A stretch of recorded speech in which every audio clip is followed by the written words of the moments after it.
Muslimah Indonesia ini dituduh mencuri saat berada di pesawat Amerika, tapi semua terkejut saat membuka tasnya. Ternyata, pesawat American Eagle Airlines dengan nomor penerbangan EA-287 melaju stabil di ketinggian 35.000 kaki, membelah langit biru yang tak berawan. Matahari pagi menyinari kabin melalui jendela-jendela kecil, menciptakan pola cahaya yang bergerak pelan di sepanjang lorong. Suara mesin yang berdengung rendah menjadi latar belakang yang konstan, diiringi sesekali oleh gemerisi koran atau bisikan percakapan penumpang. Di kursi 14B, duduk seorang wanita bernama Aisyah Rahmat. Tubuhnya bersandar santai di kursi kelas ekonomi, tangan kanannya memegang buku catatan kecil yang penuh coretan-coretan rapi.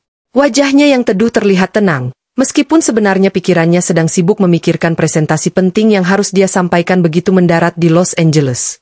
Rambutnya yang tertutup hijab warna taupe terlihat rapi, dengan beberapa helai kecil terlepas di sekitar wajahnya yang tirus. Aisyah menoleh ke jendela, menatap hamparan awan putih yang membentang tak berujung di bawahnya. Pemandangan itu selalu membuatnya merasa kecil, mengingatkan betapa luasnya dunia ini. Dia menarik napas dalam-dalam, menikmati momen tenang sebelum hari yang panjang menantinya. Di kursi sebelahnya, 14A, duduk seorang pria parubaya bernama Richard Holloway. Wajahnya yang keriput memperlihatkan garis-garis kelelahan. Matanya yang biru terus berkedip cepat seperti sedang memikirkan sesuatu yang mengkhawatirkan. Tangannya yang besar terus memeriksa saku jaket coklatnya, lalu meraba kantong celana, semakin lama semakin panik. "Ada yang bisa saya bantu?" tanya Aisyah dengan suara lembut, memutuskan untuk menawarkan bantuan setelah melihat kegelisahan pria itu selama 5 menit terakhir. Richard menoleh, matanya menyapu Aisyah dari ujung kepala sampai ujung kaki dengan pandangan sekilas yang sulit dibaca. "Dompet saya hilang," katanya pendek. Suaranya kasar karena kekhawatiran.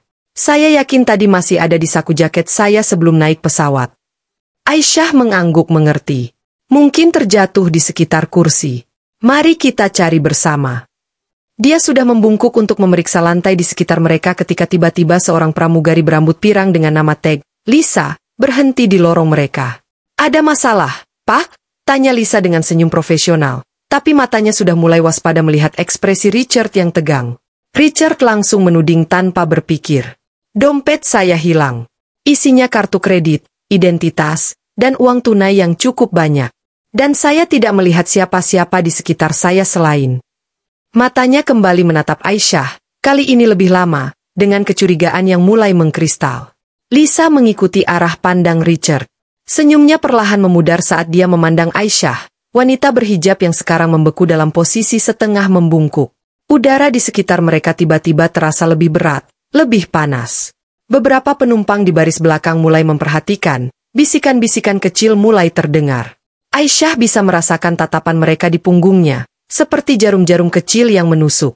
Jantungnya berdebar sedikit lebih kencang, tapi dia menarik napas dalam-dalam. "Saya tidak mengambil apapun," katanya dengan suara tenang namun tegas, meski suaranya hampir tenggelam dalam dengungan mesin pesawat. Tapi ekspresi Lisa sudah berubah. Pramugari itu sekarang memandang Aisyah dengan tatapan berbeda, tatapan yang membuat Aisyah teringat pada begitu banyak bandara, begitu banyak pemeriksaan keamanan ekstra, begitu banyak kecurigaan yang pernah dia alami hanya karena penampilannya. Dan di saat itulah Aisyah menyadari, ini akan menjadi penerbangan yang sangat panjang. Udara di dalam kabin terasa semakin pengap. Aisyah bisa merasakan denyut nadinya di pelipis saat Lisa, sang pramugari, masih berdiri di lorong dengan ekspresi yang berubah-ubah antara keraguan dan kewajiban protokol. Beberapa penumpang di baris belakang mulai mengangkat kepala dari buku atau ponsel mereka, tertarik oleh ketegangan yang tiba-tiba muncul di sekitar kursi 14. "Saya hanya menawarkan bantuan," ucap Aisyah sekali lagi, kali ini lebih keras, memastikan suaranya terdengar jelas di antara dengung mesin pesawat. Tangannya yang ramping dengan kuku yang dipotong rapi terbuka di atas pangkuannya, sebuah gerakan bawah sadar untuk menunjukkan bahwa dia tidak menyembunyikan apa-apa. Richard menghela napas keras. Tangannya yang besar menggaruk-garuk rambut pirangnya yang mulai menipis. "Saya yakin dompet itu ada di saku saya saat masuk pesawat," gumamnya, lebih kepada dirinya sendiri. Tapi ketika matanya kembali menatap Aisyah, tetap ada percikan kecurigaan di dalamnya. Lisa akhirnya mengambil keputusan. Dengan gerakan halus, dia membawa jarinya ke headset di telinganya. "Saya perlu memanggil supervisor," bisiknya sebelum berbalik dan berjalan cepat ke arah depan kabin. Aisyah mengepalkan tangan tanpa disadari, merasakan ujung-ujung kukunya menekan telapak tangannya. Dia menyapu pandangan sekilas ke sekeliling, Seorang ibu muda di seberang lorong dengan cepat mengalihkan pandangan ketika mata mereka bertemu. Seorang pria tua di baris depan mengerutkan kening sambil memegang tasnya lebih erat. Setiap tatapan seperti pisau kecil yang menusuk. Di sudut pandangnya, Aisyah melihat seorang gadis kecil berusia sekitar 6 tahun di kursi 15C mengamati seluruh kejadian dengan mata bulat penuh rasa ingin tahu.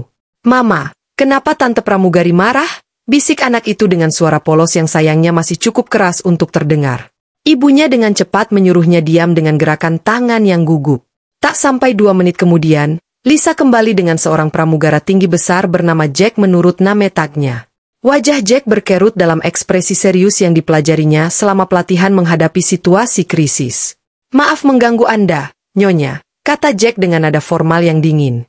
"Kami mendapat laporan tentang barang hilang dan perlu melakukan pemeriksaan standar. Bolehkah kami melihat tas Anda?" Aisyah mengamati bagaimana Jack sengaja berdiri sedikit membungkuk, posisi yang jelas-jelas dimaksudkan untuk mengintimidasi tanpa benar-benar melakukan kontak fisik. Dia menarik napas dalam-dalam, merasakan panas mulai merambat di pipinya. Apakah karena malu atau kemarahan? Dia sendiri tidak yakin. "Tentu saja," jawab Aisyah akhirnya. Suaranya tetap stabil meski ada sesuatu yang mengeras di dadanya. Dengan gerakan sengaja yang perlahan, dia mengangkat tas kecil berwarna krem dari bawah kursi di depannya. Di baris belakang, seseorang berbisik cukup keras. "Kalau tidak bersalah, ngapain takut diperiksa?" Jack mengambil tas itu dengan sikap terlalu resmi, seperti petugas bea cukai di bandara.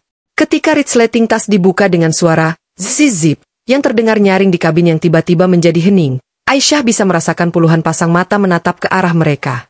Dia menutup mata sebentar, berdoa dalam hati untuk kesabaran. Ketika membukanya kembali, dia melihat Richard berdiri sekarang. Wajahnya merah padam dengan campuran frustrasi dan rasa bersalah yang mulai muncul.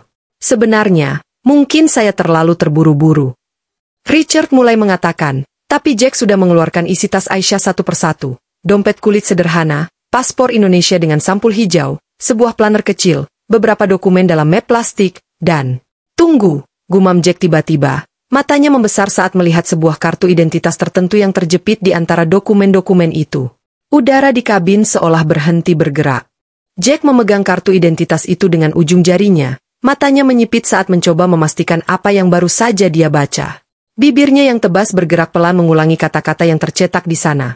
"Aisyah Rahmat, Chief Customer Relations Officer, American Eagle Airlines." Wajahnya yang semula merah karena keyakinan tiba-tiba memucat. Tangannya sedikit bergetar ketika membolak-balik kartu itu, memverifikasi hologram keamanan dan foto di samping nama yang tak bisa disangka lagi adalah wanita berhijab yang sedang duduk di hadapannya. Lisa, yang berdiri di belakang Jack, mengintip dari balik bahunya. Begitu matanya menangkap tulisan di kartu itu, tangan spontan menutup mulutnya yang terbuka. "Oh Tuhan!" Desisnya hampir tak terdengar. Suasana di kabin berubah dalam sekejap. Bisik-bisik yang tadinya penuh prasangka sekarang berubah menjadi gumaman penuh keheranan. Beberapa penumpang di baris depan berdiri sedikit dari kursinya, mencoba melihat apa yang terjadi. Aisyah tetap duduk tegak, wajahnya tenang meski matanya yang gelap sekarang memancarkan sesuatu yang lebih tajam. "Apakah Anda memerlukan verifikasi lebih lanjut?" tanyanya dengan suara datar yang justru membuat Jack semakin gugup. Pramugara tinggi besar itu tiba-tiba terlihat seperti anak sekolah yang ketahuan berbuat salah. "Tidak maksud saya, maaf, Nyonya Rahmat. Kami tidak menyadari." Richard, yang masih berdiri dengan wajah bingung, kini tampak benar-benar hilang. "Apa yang terjadi?" tanyanya, suaranya parau. Lisa dengan cepat mengambil alih situasi. "Tuan Holloway, ini Nyonya Rahmat. Beliau adalah eksekutif senior di maskapai kami." Suaranya bergetar antara rasa malu dan panik. Udara di kabin seakan tersedot keluar. Wajah Richard berubah dari merah pada menjadi pucat pasi dalam sekejap. Mulutnya terbuka tutup seperti ikan di darat, mencoba memproses informasi ini. Tiba-tiba, dari baris belakang, suara anak kecil yang tadi memecah ketegangan. "Ayah! Dompetmu ada di sini. Terjepit di samping kursimu." Semua kepala menoleh ke arah sumber suara. Gadis kecil itu dengan bangga mengacungkan dompet kulit coklat yang ternyata terjepit di antara dinding pesawat dan sandaran kursi Richard. Suara tawa gugup pecah di beberapa bagian kabin. Richard seperti orang kesurupan, langsung merogoh ke samping kursinya dan menarik dompet itu. Ini dompet saya," katanya, suaranya kecil seperti anak yang ketahuan berbohong. Jack dan Lisa saling memandang, sama-sama ingin tanah terbuka dan menelan mereka saat ini juga. Keringat dingin mulai mengucur di pelipis Jack. Aisyah akhirnya berdiri, dengan anggun mengambil kembali tas dan barang-barangnya dari tangan Jack yang kini lunglai. Gerakannya penuh wibawa, membuat Jack dan Lisa otomatis mundur selangkah. Kelihatannya ini hanya kesalahpahaman, kata Aisyah dengan suara yang sengaja dibuat cukup keras untuk didengar penumpang di sekitarnya. Tapi matanya yang tajam berbicara lebih banyak. Ini bukan hanya tentang dompet yang hilang. Di baris belakang, seorang penumpang berambut perak menggelengkan kepala. Dunia sekarang langsung menuduh orang karena penampilan, gumamnya cukup keras. Beberapa penumpang lain mengangguk setuju, sekarang melihat Aisyah dengan pandangan berbeda, campuran rasa bersalah dan kekaguman. Richard seperti orang yang baru disadarkan dari pingsan. Saya benar-benar minta maaf, Nyonya Rahmat. Saya tidak. Aisyah mengangkat tangan, menghentikan permintaan maafnya. Tidak perlu, Tuan Holloway. Saya mengerti kekhawatiran Anda. Tapi nada suaranya yang dingin menunjukkan bahwa pengertian itu tidak sepenuhnya tulus. Lisa tiba-tiba teringat sesuatu yang membuatnya semakin pucat. Oh tidak. Kapten, kami harus memberitahu Kapten. Bisiknya pada Jack. Jack mengangguk gugup, lalu berbalik dan berjalan cepat ke arah kokpit, meninggalkan Lisa yang sekarang berdiri seperti patung dengan senyum kaku di wajahnya. Aisyah menarik napas dalam-dalam, merasakan detak jantungnya yang mulai tenang kembali. Di jendela, bayangan wajahnya yang tegas tercermin samar-samar, bercampur dengan awan-awan putih yang terus berlarian di luar. Dia tahu ini belum selesai. Bahkan mungkin baru permulaan. Kapten Mitchell tersentak ketika pintu kokpit terbuka dan wajah pucat Jack muncul. Ada masalah? Tanyanya sambil tangan kanannya tetap memegang kemudi dengan mantap. Kami punya situasi, Kapten. Jack tergagap, tangannya gemetar memegang kartu identitas Aisyah. Ada eksekutif perusahaan di kabin, dan kami baru saja menuduhnya mencuri. Mata Mitchell melebar. Kamu bercanda. Suaranya meninggi hingga kopilotnya menoleh penuh tanya. Di kabin penumpang, suasana berubah drastis. Penumpang yang tadi memandang Aisyah dengan kecurigaan sekarang mengamatinya dengan rasa ingin tahu dan sedikit rasa bersalah. Seorang wanita parubaya di baris 12 bahkan mulai mengumpulkan tisu basah dari tasnya, seolah ingin menawarkan pada Aisyah yang terlihat tetap tenang meski pipinya sedikit memerah. Richard Holloway masih berdiri kaku di lorong, dompetnya tergenggam erat di tangan yang berkeringat. Saya benar-benar minta maaf, katanya lagi, kali ini dengan suara serak. Saya tidak. Tidak perlu diulang, Tuan Holloway. Aisyah memotong dengan suara yang lembut namun tegas. Dia merapikan hijabnya yang sedikit bergeser, gerakan yang membuat beberapa penumpang perempuan tersadar akan prasangka mereka tadi. Tiba-tiba, seluruh lampu kabin berkedip 2 kali, sandi bahwa Kapten akan berbicara. Suara berat Mitchell menggema melalui pengeras suara. Para penumpang yang terhormat, ini adalah Kapten berbicara. Kami Maskapai American Eagle Airlines memohon maaf atas insiden yang baru saja terjadi. Sebagai bentuk permintaan maaf kami, seluruh penumpang akan mendapatkan voucher minuman gratis. Desis riuh rendah menyebar di kabin.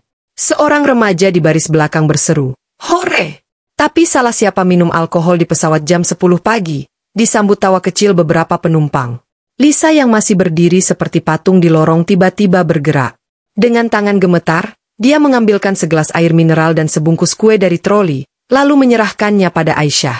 Atas nama kru, kami sungguh minta maaf, Nyonya Rahmat. Aisyah menerimanya dengan anggukan singkat. Di matanya terlihat pertimbangan, antara kemarahan yang wajar dan pengertian sebagai seorang profesional. Pesawat mulai menurun secara perlahan, tanda mereka akan segera mendarat di LAX. Kapten Mitchell muncul dari kokpit, sesuatu yang sangat tidak biasa selama penerbangan, dan berjalan langsung ke kursi Aisyah. Nyonya Rahmat, katanya sambil sedikit membungkuk, topi kapten dipegang erat di depan dada. Atas nama seluruh kru, saya. Kapten, Aisyah menyela dengan senyum tipis. Tugas Anda adalah menerbangkan pesawat ini dengan aman, bukan meminta maaf. Silakan kembali ke kokpit. Mitchell tertegun, lalu mengangguk cepat sebelum berbalik. Tapi sebelum pergi, dia melemparkan pandangan tajam pada Lisa dan Jack yang membuat mereka menunduk. Saat roda pesawat menyentuh landasan dengan sentuhan halus, tepuk tangan riuh penumpang menggema di kabin. Tapi bagi Aisyah, suara itu terasa berbeda, seolah mereka tidak hanya bersyukur telah mendarat dengan selamat, tapi juga meminta maaf. Richard mencoba lagi mendekati Aisyah saat antrian turun dari pesawat. Saya ingin. Dompet Anda sudah ditemukan, penerbangan kita sudah selesai, kata Aisyah tanpa menoleh, menggeser tas ke bahu kirinya. Tidak perlu dibahas lagi. Tapi di terminal, sesuatu yang tak terduga terjadi. Seorang eksekutif maskapai dengan panik berlari menghampiri Aisyah, diikuti 3 staf lainnya. Nyonya Rahmat, kami baru dapat kabar. Tenang, Daniel, Aisyah mengangkat tangan. Saya baik-baik saja. Mata Daniel beralih ke Lisa dan Jack yang sedang berjalan keluar dengan wajah pucat. Apakah perlu kami tindak lanjuti? Aisyah memandang sekeliling terminal yang sibuk, lalu pada wajah-wajah penumpang yang meliriknya dengan penuh rasa ingin tahu. Tidak, katanya akhirnya. Tapi ada satu hal yang perlu kita ubah dalam pelatihan kru mulai besok. Dan ketika Aisyah berjalan menuju exit gate, langkahnya tegas, bukan sebagai korban, tapi sebagai seorang pemimpin yang baru saja mendapatkan pelajaran berharga tentang prasangka manusia.